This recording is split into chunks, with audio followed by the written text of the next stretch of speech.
Συγγνώμη, αυτά τα σκουλαρίκια που φοράς οτοασπίδες έχουνε, δεν ακούς? Δεν ακούω, όχι, έχω κουφαδεί.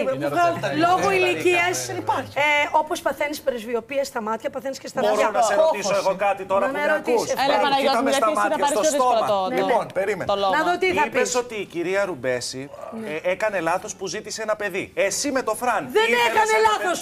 Ποιος το είπε αυτό, καλέ? Εγώ είπα τέτοιο πράγμα. Τι λες πράγματα που δεν έχω πει εγώ? Έκανε λάθος που το ζήτησε στον αέρα που είχε ένα όνειρο που είπες. Ότι έκανε λάθος. Αυτό το όνειρο. Δεν μιλάς για το παιδί. Αλλά όχι, γιατί είδε άνδρες άλλους, όχι για το παιδάκι. Ωραία, πάω εγώ στο παιδί τώρα. Όχι, να πας στο παιδί. Καλά έπραξε για το παιδί. Και εγώ θέλω με το Φραν ένα παιδάκι. Και μπορώ να τεκνοποιήσω. Αυτό ήθελα. Να κάνω θέμα. Εντάξει.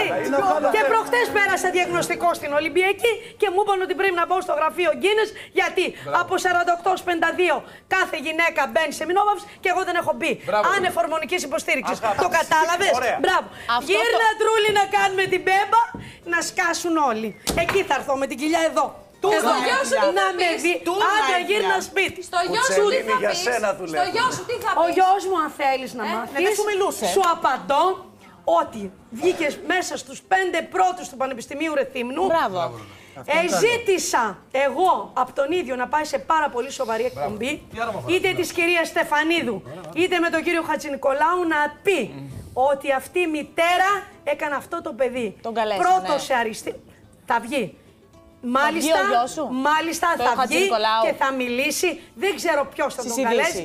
Η κυρία Στεφανίδου ή κάποιος αξίζει. Έχει εισήγηση από τους καθηγήτρες του Πανεπιστημίου. Λοιπόν, από Ρόδο βγαίνει Αγκάθη και από Αγκάθη βγαίνει Ρόδο. Για το γιο μου είμαι υπερήφανη. Είναι πρώτος των πρώτων. Θα μπει και στο κατατακτήρια αστυνομική. Διάλεξε το κλασικό τμήμα της φιλοσοφικής που είναι το πιο δύσκολο, με αρχαία και λατινικά, και είμαι υπερήφανη που έκανα τέτοιο γιο. Και θα κάνω και μια κόρη για την κόρη μαζί της με το σου λέει. 60. Ναι, για να διαιωνίσεις τα αγωνίδια. Γιατί έτσι τέτοια αγωνίδια να τα διαιωνίσεις, όχι δικαιολογήσεις. Θα διαιωνίσει τα αγωνίδια. Προστέρψην των εχθρών μου. Ωραία, λοιπόν.